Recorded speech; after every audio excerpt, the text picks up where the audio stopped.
Good morning and welcome to today's Speakers for Schools Industry Spotlight Talk. I am Sarah, your host, and I'm glad you're here joining us this morning. It's good to see all of you. You're going to be hearing from some industry insiders today. So an industry insider is someone who's currently working in an industry, living out the experiences that come with building a career. So we have an hour for this session, and we will have a presentation from our speakers and also a time of Q&A. So get your questions ready. They can be submitted from now. If you scroll down a little bit further on your screen, there's a box there, and that's where you can put all your questions in. We'd love to hear from you, so please do get involved. You can also interact today with our poll that we have on Slido, which is also on the same screen. So get involved with that too, and we'd love to hear your answers there. If you have any issues during the session, please let us know via the same box. We do our best to help you and support you during the session. So today we're excited to welcome Lisa and Caroline from the Wilful Group. So here I go and introduce them. Hi, welcome. Hello. Hi, Sarah and everyone. Good to see you. Thank you for being here. And we'd love to hear more about you and your roles and what you do. Thank you. Caroline, do you want to start or shall I? I can go if you'd like. Yeah, go for it. Hi, everyone. I'm Caroline, a Senior Account Manager at the Wilful Group. I've been working in PR for about 8 years now. And if I'm honest, I had no idea what PR was before I took an art and design course after college, and I was introduced to it there. I then went on to study fashion promotion and communication at uni and got stuck into internships where I started my career. And yeah, I really hope this presentation helps to give you an idea of PR and what it's like as a job. Thanks. So my name's Lisa, and I have been working in PR for 17 years now. I'm a PR director. My journey started when I actually left sixth form. I went to university. I actually studied art as well. I went to St Martin's Art College, so I had a bit of an art background. A few of us do actually, and others actually studied journalism. Or actually, there's some of us that don't have university degrees, so you don't need to definitely have one. And then I actually started working in for magazine houses. So I did an internship at Grazia, I did an internship at Living Etc., an interior magazine. And because PR people work quite closely with journalists, I thought, I might try the other side. So I started off in restaurant PR, events, and now I work in tech and innovation. So I launch a lot of fast growth startups, any tech and apps that are coming to the market and scaling quickly. So for example, I launched a market, Deliveroo, as an example. So that's just a quick summary, and thanks so much for everybody for joining. Amazing. It's good to learn a little bit more about you both. So now over to you for presentation, and I'm looking forward to it. Thank you. So yeah, this is just a quick introduction about, we're going to give you a bit of a foundation about what PR is and then just a bit more examples. If we go to the first slide, or the next slide actually, we'll tell you what PR is not. So a lot of you might see advertising, so on billboards, in magazines, or on, online. If you go on like the Mail online, you might see advertising. That's paid. And when you hear of advertising and marketing, there's kind of advertising, marketing, and PR. They all are actually different disciplines. Advertising and marketing, a brand or a company will pay those agencies, but also they will give them quite huge expenses to place paid advertising. And PR is not like that. Our clients will pay us our fees, but we don't get budget for expenses. Sometimes we do for campaigns, but generally our main fees are to think like journalists to get stories across the line, and we call it earned media, but we'll try and go into a bit more about that later on. So we can move on to the next slide. So just to let you know, some of you might be aware of this, but PR stands for public relations. So we often say public relations or communications, but essentially that's what PR stands for. And if we go to the next slide, we've actually used, I think it's the Chartered Association of PR. Oh, sorry, I'm on the wrong slide actually. So we want to give you an example of how PR works and what we thought would work well is to give you an example of like Taylor Swift, who's been pretty huge with her music career, not just because of our album and singing, whether you like her or not. It's to do with the machine of PR and some marketing. So we just wanted to talk to you a little bit about that. So if we had Taylor Swift come to us, in particular, we're talking about her Reputation album, we would have to think as PR people, well, who are all the audiences that we need to reach to make them aware of this album that it's launching, make them aware of maybe her as an artist, the success of the album, and all the rest of it. So these are some key audiences that their PR team and potentially marketing, but their PR team will be looking at. So for example, there'll be investors. So people will be investing in her to hope that her album would be a success. We've got fans that we need to reach. And there's multiple ways that we could do that. That might be from going out to media. So, you know, like I mentioned before, or the national newspapers. It might be through influencers. We need to reach people from potentially her record label. But there's also people like sponsors.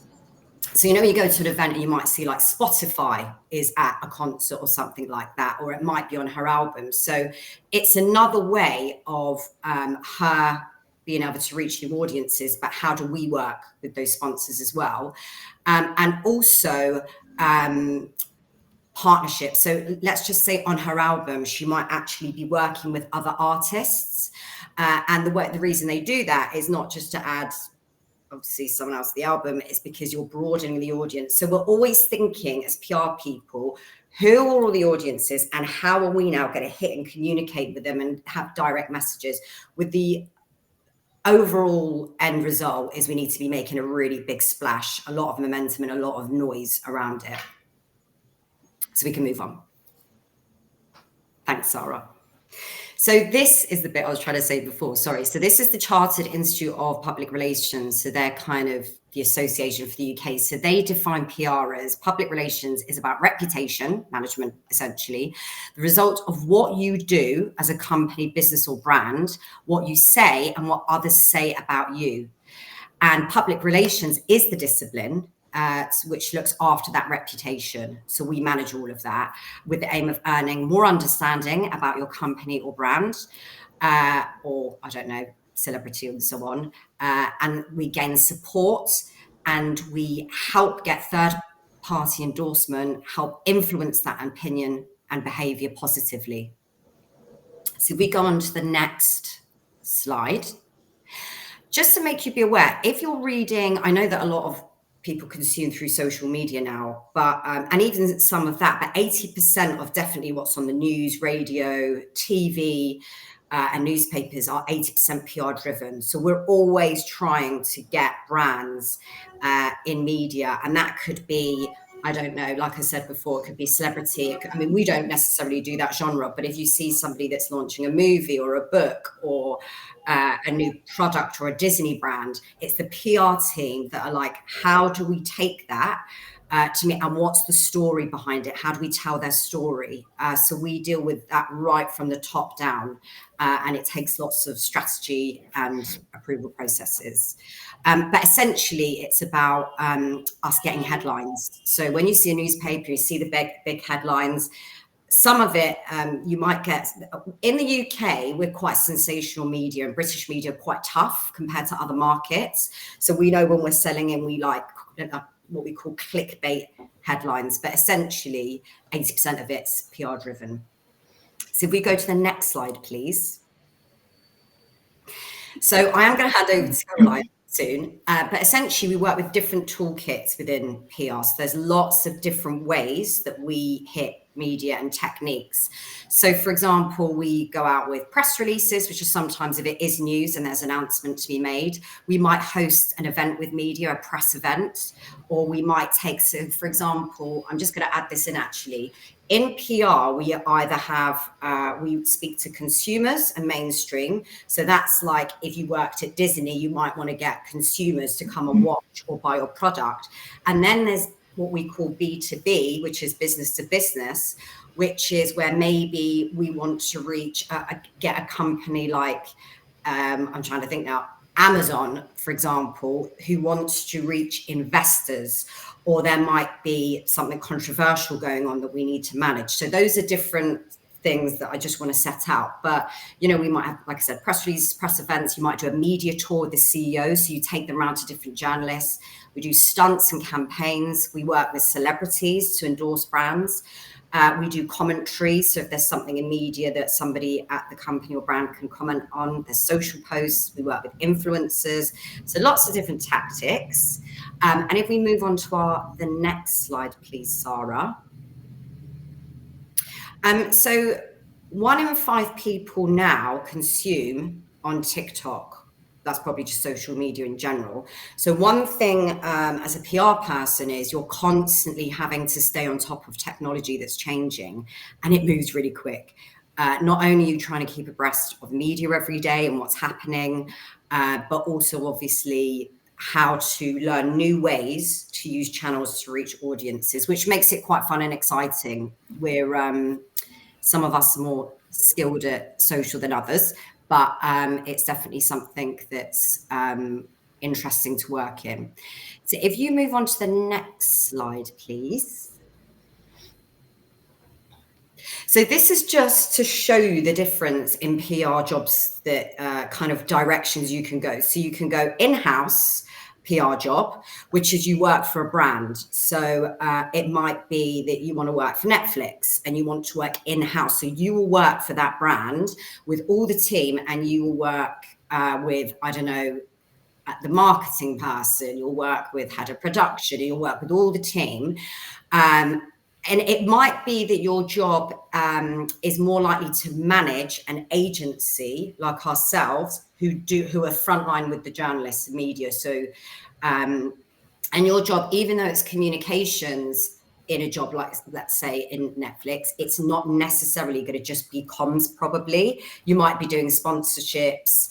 I mean, it's just often some people that we work with in-house, they're not just doing PR and comms. It is quite varied. Whereas in an agency, you're dealing with lots of different brands. So you might have 5 or 6 accounts, we call them, you're working on. So that's companies that you work with. You have a team. And what we'd say is we're kind of frontline with journalists. So we are working with TV producers, journalists. It's a bit more creative. And they will come to us and say, you know, we've got a film launch, we've got a product, this is what we're thinking. Can you come back to us with a PR proposal? And we'll go off and brainstorm and come back with ideas. And a lot of the time we'll pitch for these. If we've won the client, we still present ideas and creative and so on. But also we have to pitch to new clients. So part of that is we'll take a brief, and then we might be up against 5 or 6 different agencies, for example. But the day-to-day of a PR agency is, I would say that it's a bit more creative and diverse, and you have to be a bit more dynamic in the agency side of things. Anything to add to that, Caroline? No, that's great. I think, now Lisa's kind of spoken about what PR is and isn't, and how influential it is in our kind of day-to-day. We can go on to the next slide, and I can show you some examples of it in action.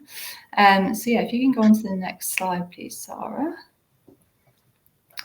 So firstly, a product launch. So this is about the process of introducing a new product to the market.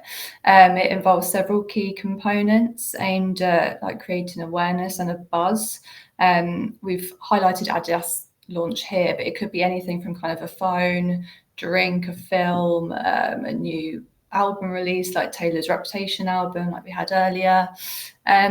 So this example was Adidas launching the first Futurecraft Loop, its first fully recyclable trainer, to show its commitment to sustainability. And the campaign positioned Adidas as a leader in eco-friendly design, and it focused on reusing products instead of creating waste. And through like events and kind of educational content about the environment, Adidas connected with younger people who want brands to help reduce waste. So that's just an example of kind of a product launch, which is one kind of tactic. And on the next slide, this is corporate PR. Now, this kind of focuses on managing the overall reputation and perception of a company, often emphasising corporate values and social responsibility.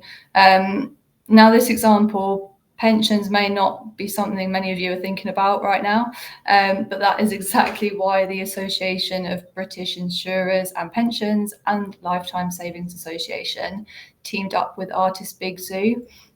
He created a rap called Pay Your Pension Some Attention, and the goal is to kind of make pensions more relatable and get young people talking about saving for the future. So yeah, it's all about kind of using those influencers and celebrities to really get your message across. And on the next slide, now I'm sure many of you know what an influencer is. So in PR, we collaborate with influential individuals on social media to engage with target audiences and promote brand awareness. So food company Del Monte recently launched an exclusive range of merchandise in collaboration with Urban Outfitters. And this tapped into the kind of 90s nostalgia trend, and they worked with TikTok influencers to showcase the range through Get Ready With Me videos. So there's a couple of examples on the screen for you there. And on the next slide, so B2B, business to business communication. So this focuses on businesses, as Lisa was saying earlier, that sell their products and services to other businesses, so not the general public. For example, Canva's Empowering Creativity campaign was targeting young professionals, showing how small businesses can use Canva to boost their online look. So they've shared user-made content, tutorials, and worked with influencers to show how easy it is to create some great graphics. And the next slide. So the goal of a public affairs campaign is to really influence policy to change certain laws or regulations. They're usually localized with issues related to like local political, social, or economic spheres. So this example was Marcus Rashford's Free School Meals campaign. So he was campaigning to extend the Free School Meals programme to include the summer holidays. And this just showcases how he used his platform to push for change and just showing the impact of public influence, really. And on the next slide. So internal communication. So this is all about sharing information and encouraging engagement among employees within an organisation to ensure alignment and build a really strong work culture. This example is Tesco's Winning Together campaign. This was aimed to support customers, communities, and the environment. They held a live TV style event for over 15,000 employees. And this featured discussions and staff reporters. It overall helped employees feel more connected and proud to recommend Tesco as a place to kind of work and shop. And on the next slide, we have creative campaigns. So creative campaigns really grab attention with like unique stories and experiences that connect often emotionally with people through innovative storytelling. Also engaging experiences and, of course, eye-catching content. So, for example, McDonald's removed the smile from their Happy Meal boxes during a mental health awareness week. This was to encourage families to open up and start talking about their feelings. So that's an example of a creative campaign for you there. And next, on to crisis communication. So this is how brands respond in tough situations to kind of manage the impact on a company's reputation. So this example was that Pepsi faced backlash for an advert with Kendall Jenner that seemed to downplay social justice issues, especially those related to the Black Lives Matter movement. Pepsi's team quickly responded to address the criticism and clarify their message.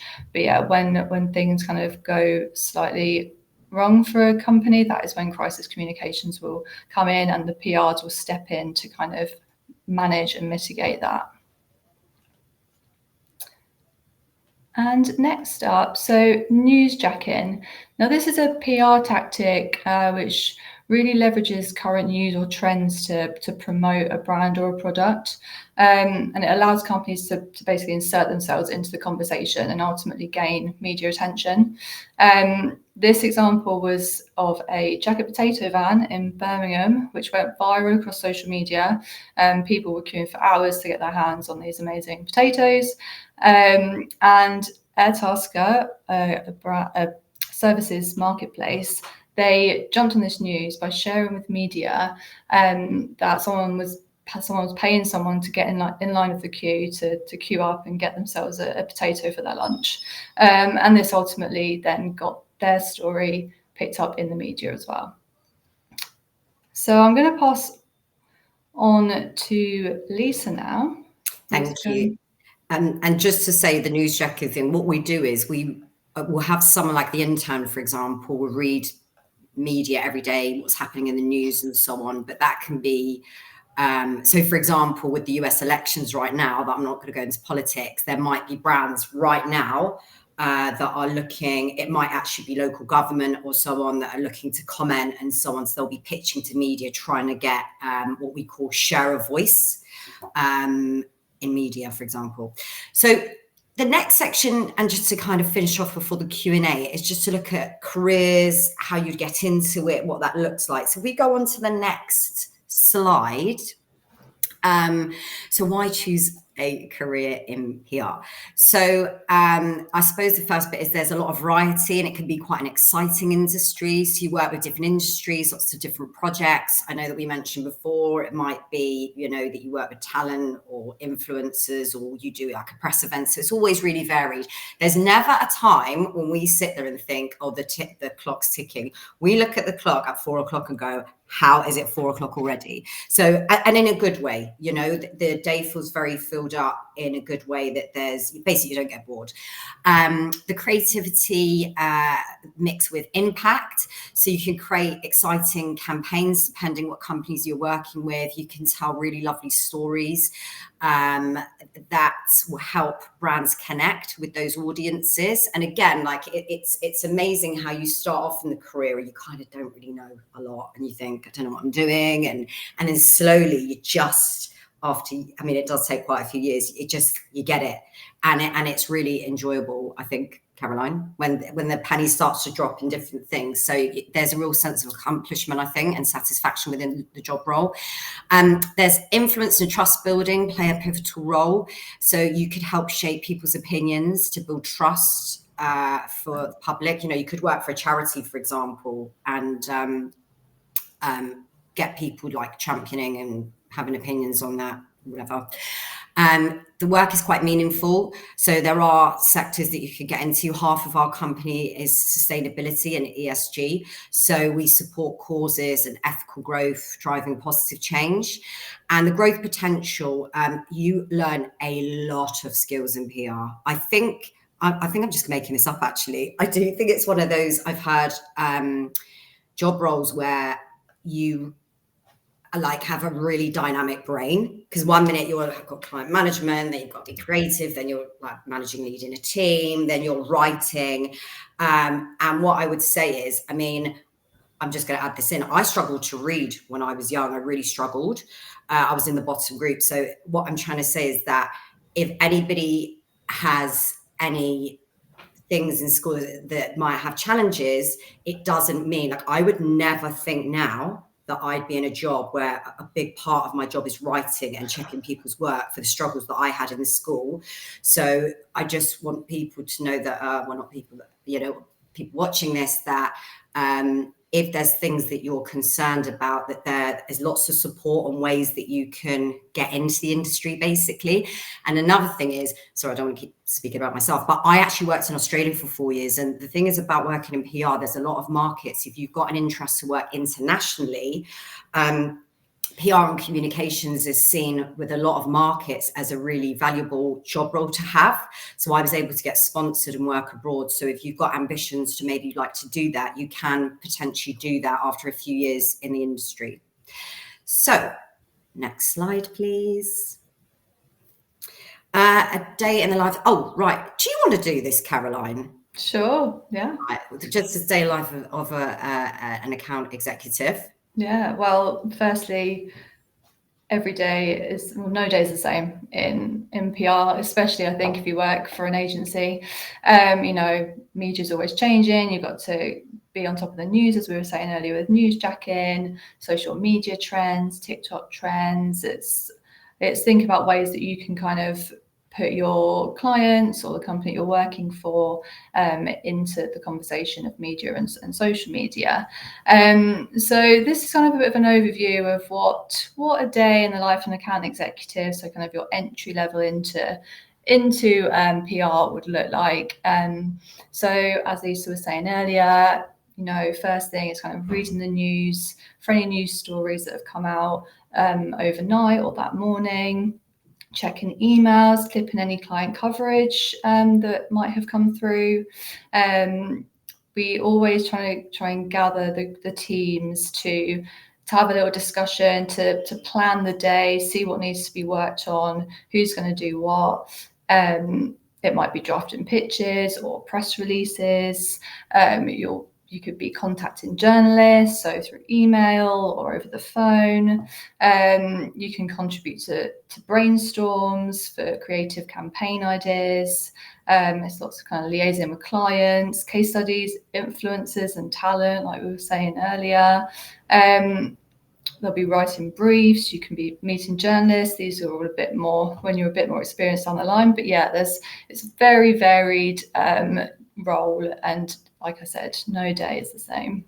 And just to add into that, you know, when we have people that are obviously entry level, they're not holding loads of responsibility, because obviously that would be very uncomfortable for them. So it's more just supporting us as a team to do the jobs we just don't have time to do. So building media lists, for example, often when we pitch out a press release, we'll go out to a lot of media. So we'll get somebody like an AE, we call it for short, or an intern to build the media list. So, and another thing is that I can't tell you how broad PR is in the sectors. So I think what's really important is to understand what culture fit would be right for you, because I've gone in actually for job interviews and I walked into an agency and I thought straight away, this is not for me.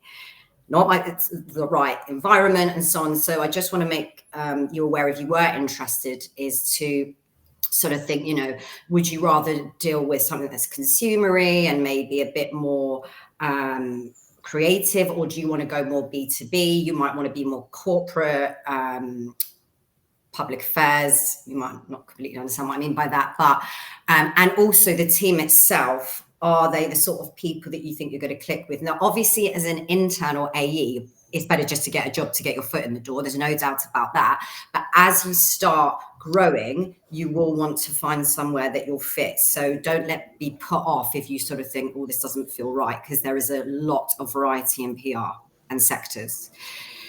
Next slide, please. Thank you. So this is just I think it's the final slide. The essential skills are, obviously, we're communicators. So we do written and verbal. So as mentioned, it could be press releases, social posts, verbal, public speaking, media interviews, obviously the creative side of it.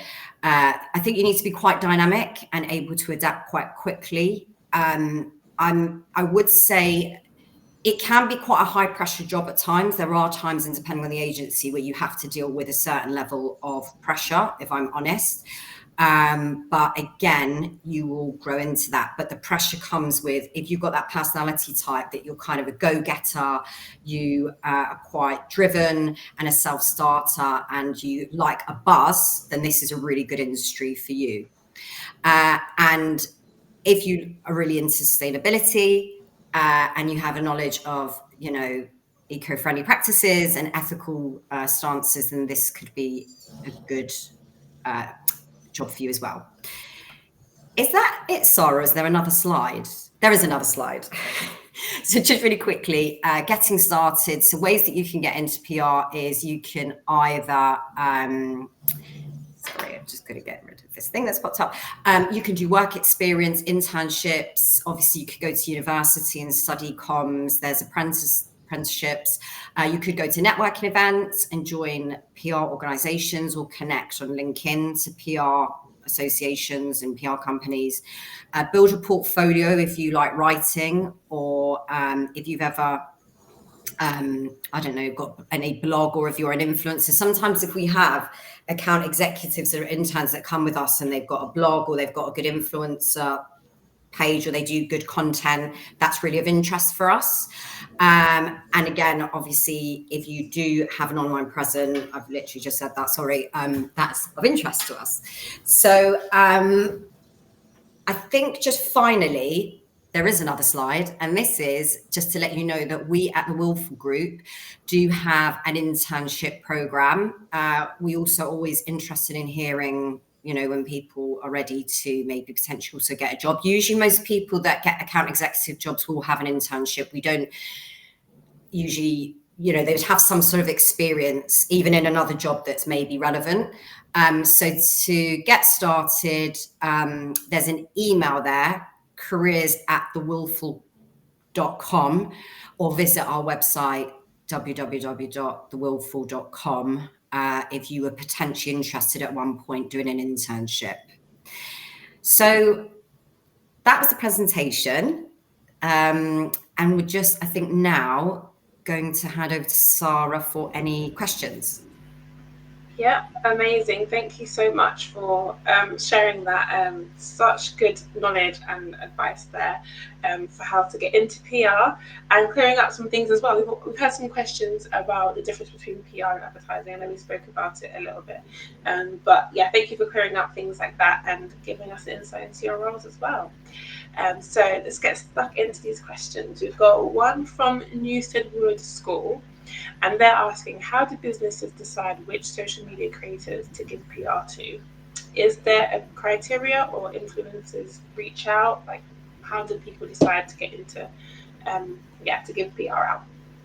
So just to clarify that question, and Caroline, you might have understood that better. Do you mean if you're an influencer, how do you get a PR to try and get a company to work with you? Just so I can clarify. Is that the question? Yeah, I think they went it from the other way around. So how do businesses decide whether to go into, like, I guess, PR with an influencer, or is it like a criteria, or I can give you a couple of examples of how we work with influencers, and then I probably won't answer it, but I'll try to. So the way that we work with influencers is we don't actually ourselves manage influencers. So we're not, so that you get agents that manage influencers. So we're not that, just so we're clear. But what we do is we'll have brands, and why we mainly, probably 80% of what we do is media. So journalists, TV producers, all that sort of thing. But about 20-25% of what we do is influencers. We're not an influencer agency either. So if a client, like, I don't know why I keep using Disney, I'm going to use Disney, was like, we need to reach influencers. They might go directly to an influencer agency who will just purely work with influencers on campaigns. Now, we do that as part of what we do. So, for example, we used to do Henkel Home and Laundry Care. So we used to do lots of brands within that.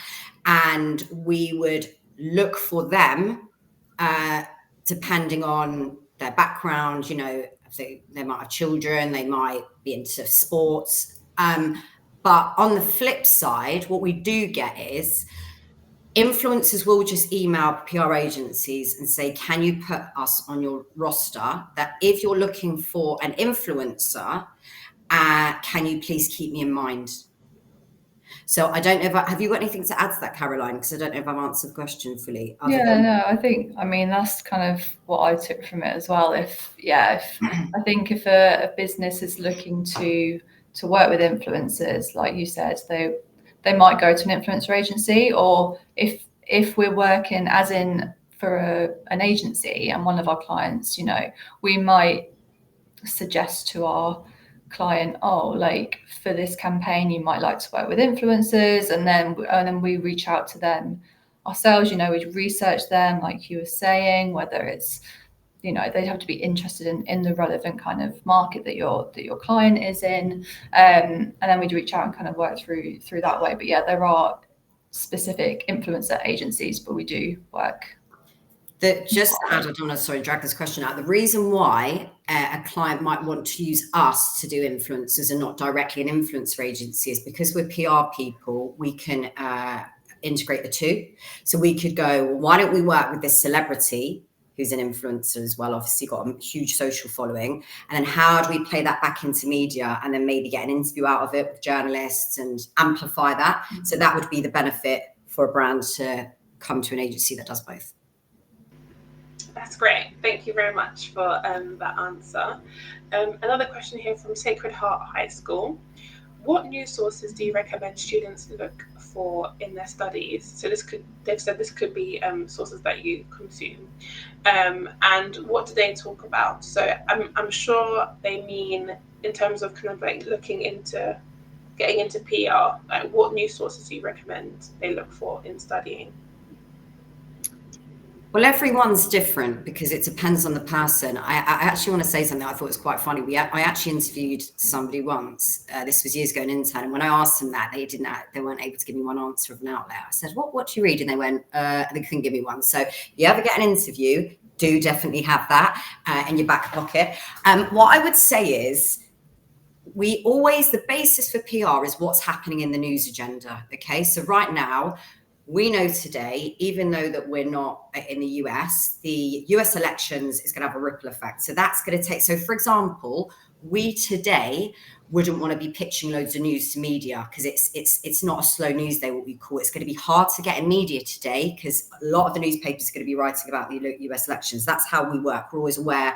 We might be going out with a story and then suddenly, I'm going to use this as an example, when the Queen died, and suddenly, that is going to bump everything, but we can't predict things like that. But going back to your question, it's so newspapers are the bread and butter, I would say, of things.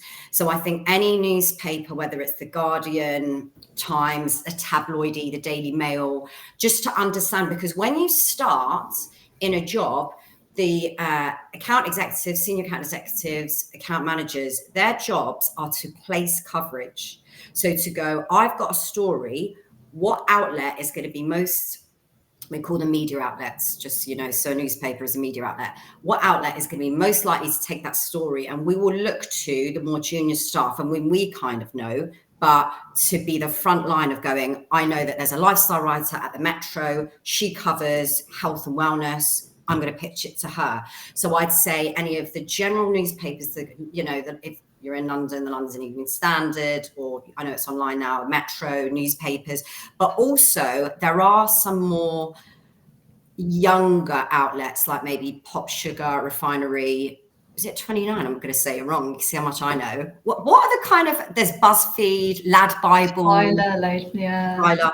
But again, it depends because if you're somebody that wants to get into sustainability and you think, I want to help the planet, you might be reading sustainability magazines. So first of all, the newspapers in general are the bread and butter basics. So I think that answers that. Yeah, that's awesome. Thank you. So this one, I guess, can be for both of you. I know you spoke about your kind of career a little bit before, but Oasis Academy are asking, what different pathway did you follow to get into this industry? So was it kind of like a straightforward pathway? Did you kind of like try it, come back, try something new? So how was your pathway? Yeah, I can go first. So I wasn't sure what I wanted to do at uni at all. And so I took a year out and did an art design and media course, which kind of introduced me to loads of different areas of like media and art and design. And it was there that I was introduced to fashion PR, which I'd never heard of before. And I was like, what is this? But I really enjoyed the project that we worked on. So then I started looking into university courses, and I went and studied fashion promotion at uni. Loved it. It was so varied. I was doing kind of photography, doing a bit of design, and like creating loads of projects. It was a fun, like, creative pathway.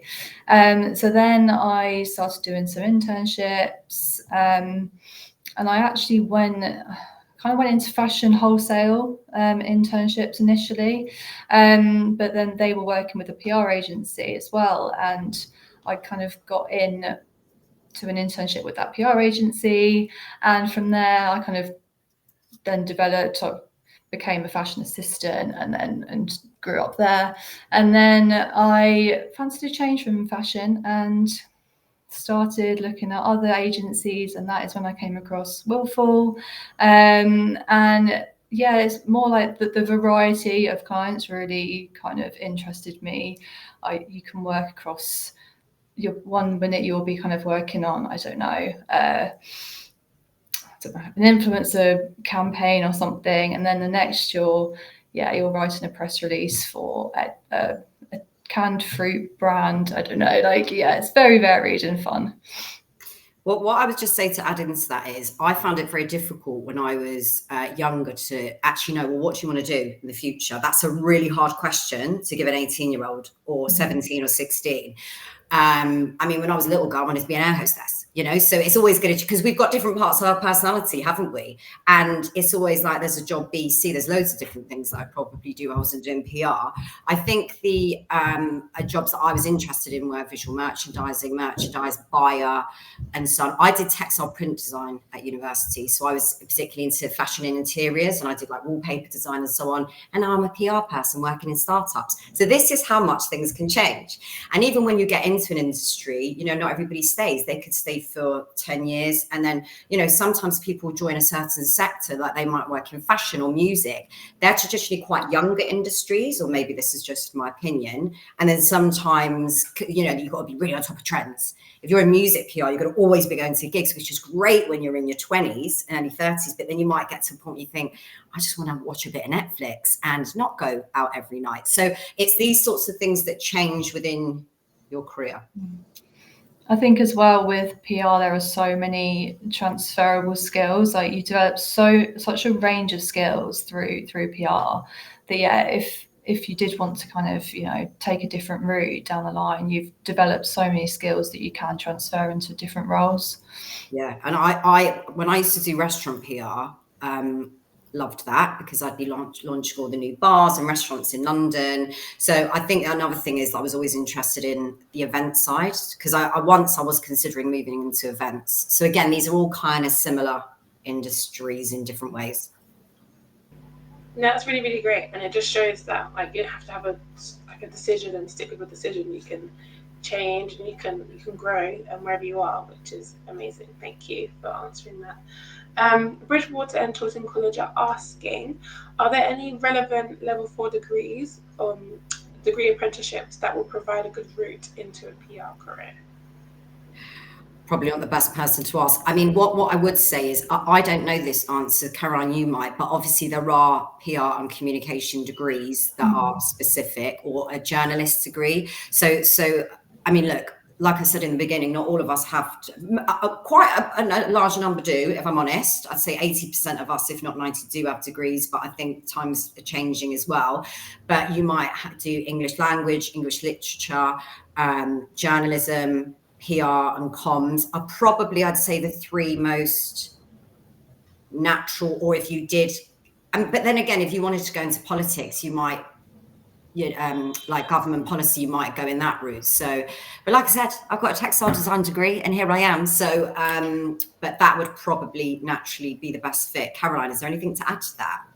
No, yeah, I think yeah, just getting experience is such a good way in to show that you've, you know, had a bit of experience in kind of, you know, if it's sort of an internship or some work experience, even if it's a couple of weeks, a month, you know, you can really get some good valuable skills and understanding of the industry that way. And then, yeah, you can just kind of grow through doing those. Actually, randomly, my first ever work experience when I was 16 was PR. I did a PR 2-week thing. So never would I thought that would have come 360. But I just wanted to say to everybody that might not be able to do internships, because at the end of the day, it comes at a cost, because most internships we do, I forgot to mention this before, sorry, we do pay travel and lunches. Is that right, Caroline, for internships? Sorry, we'll double check that at the end. But what I would say is, if you're somebody that's like, actually, that's not viable for me, just to kind of like, you know, I can't maybe afford to do that, for example, I would say that if you just like show your interest, maybe you are doing influencer content, maybe you have got a blog, maybe you're writing, so we can show there's a bit of a passion there. Because because of what we do, if we see an AE that's really good on socials, got really good content, got a blog, we're thinking they're going to be really useful. Because I'm older and I'm not as good on the techie stuff, so I'm always leaning into younger people. So things like that, you're an asset, you know. So I just think another thing I would say when you're starting your career, whether it's PR or anything, but obviously definitely in PR, is finding solutions to things to get what you need to get to. So if you want to get into PR, if you couldn't do an internship, what could you do to make them interested in you, and be creative in that to make yourself stick out? Yeah, that's really, really good. And it's also kind of like honing in that unique selling point, isn't it? It's like kind of putting your best foot forward. Yeah. Awesome. Someone's actually got a question here. They said, I'm a content creator and wondering what brands to look for to be added to the PR list. So is there a criteria to be added to a PR list? Well, obviously, I mean, the basic would be good quality. If you're, which is a hard thing to define, isn't it, quality? I think that the main thing they're really going to be looking at is how many followers you've got. I know TikTok's a bit different because it's not so much about followers, it's more about likes. But a brand will want to work with you in an agency if you are going to be an asset to them, where you can say, and by the way, we work with a range of influencers. We work with micro, mid-tier, nano is tiny, like under 10,000. So it doesn't mean that you have to have 100,000 followers, but it just means that you've got obviously maybe over 8,000 or 7,000, for example, minimum. And I think that what you've got to be sharing ideally has to be, so let's just say, I don't know, you're passionate about sustainability, right? And you're doing content that's like championing brands, or you're going to certain events and sharing. I don't know what I'm getting at here. I don't think I'm explaining this very well, but I think the quality is visually, does it look great? Is it cut really well? And you can just look at other influencers. I would just look at influencers that inspire me, look at their content and go, who are the top 5 or top 10 influencers that I love their content and they've got a really good following, and what can I take and learn from that I want to emulate? I think that's probably the most basic way to start. Caroline? Yeah, I agree. And I think I guess it's just like knowing your kind of market and the brands that you want to work with, and understanding who they want to reach as well, and their target audience, and yeah, just like showing that you understand them as a brand as well. But it just going back to, I know the point was, how do I get on their books? You probably just need to email loads of PR agencies and say, can you, but I think also influencer, what's it called? Agencies as well. But if you've got a good following, you might want to go to find an agent. So that's the key thing. If you have got over a certain amount of followers, I actually don't even know what that is. Most influencers we work with that aren't even that big now, are they, Caroline, necessarily? They'll have agents, and the agents will maybe do a bit of that work. But usually we just search for reach. So if someone's got lots of followers, we'll find them, lots of the right hashtags and things like that. That's awesome. Thank you. We're coming to the end of our Q&A. It's gone by really quickly. We've got 2 more questions left before we close. So someone's asking, is a job in PR Monday to Friday, 9 to 5? No. No. When it is essentially, yes, it is. I mean, I've never worked 9 to 5 because it would be like 9 to 5:30, or some jobs are 9 to 6. So I've never done 9 to 5. What I would say is that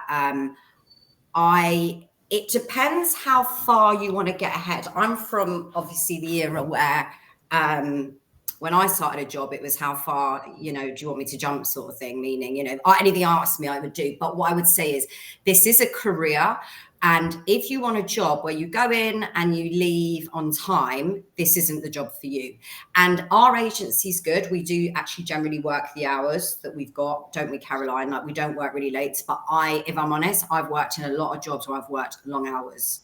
But a part of that is if you want to get better and you want to move up and you want to learn, there's some things that you're just never going to get. So almost putting the extra hours in are going to help you shorten that skills gap that you're missing. But it's a case by case basis, because we do have people working with us and they just work the hours that they work, but it just depends on the agency and the person as well. Caroline, anything to add? It's quite a flexible job, like especially with the news agenda, for example. Like, often you want to get out early doors in the morning to get your pitches and press releases out to meet to journalists, because they're already working on their papers and what they're gonna print or post for that day or the following day. So it's sometimes a little bit earlier, working a little bit later. Obviously, if you've got any events that you're working on, you have to attend, they're often out of hours. So it's quite flexible, but it's hopefully all fun stuff. And sometimes you might have to go abroad for a press trip or go away, or there might be weekend work. That's quite rare. And again, it depends on the job that you do, the sector. I don't want to scare everybody by saying you're going to work really long hours. It's not that, but it is something where, but I would say work from home has been an absolute game changer, because obviously you needed to be in the office 5 days a week, but it's nice to be able to work from home now as well. That sounds fun. A lot to kind of do and get stuck in with. Amazing. So last question before we wrap up. I guess both of you could give your answer as well. What is the best thing about working in PR? Caroline? For me, it is just the variety of things I get to work on. I think especially being in an agency, I've not worked in house, so I don't know about that. But in terms of working for an agency, I work with multiple different clients. Every day it's different, and it's fun, it's engaging, it's keeping up with trends and media, it's lots of kind of talking to people. It's a very dynamic environment. So that's what I'd say why I like PR. Do you know what? I would say the sense of achievement you get from the job. Love the team, love everything that Caroline said, but I think that it's one of those jobs where sometimes you start and you think, I don't know that. And I never thought I'd be where I am now and what I've achieved and learned and all the skills I've picked up. And I think I feel quite good about my job and what I do, and the people I work with. I get quite a lot of, I don't know what, like validation or whatever it's called. So I think it's a job where I think you can feel quite proud of yourself in, because you're always learning and you're always, I would always need to be in a job, and I'm sure Caroline, you're the same, where I'm constantly learning, constantly growing. I just couldn't, because I think they say there's a fixed mindset and there's a growth mindset.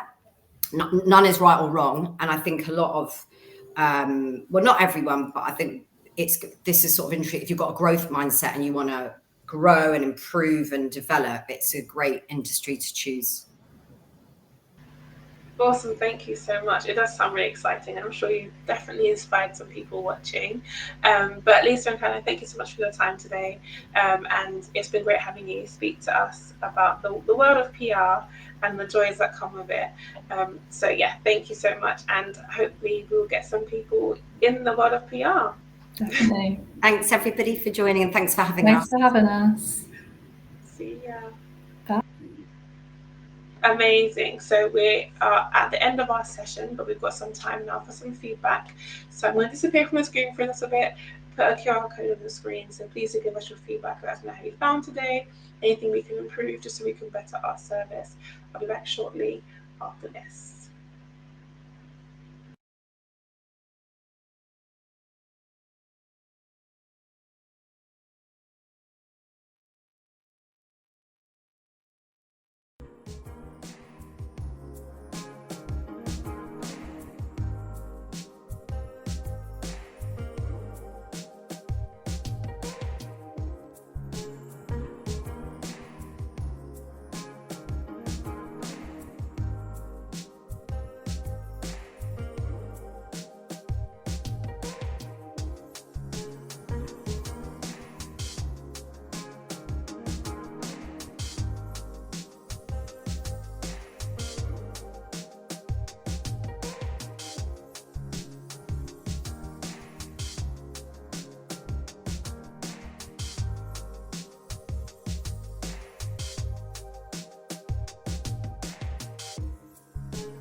that's all we have time for today. Unfortunately, our time has come to an end. Thank you for being here. If you didn't get a chance to fill out the feedback form, we'll send one out over email, so have a look out for that. But yes, that's the end of today. Have a good rest of your day, and hopefully see you soon with another industry spotlight. Bye.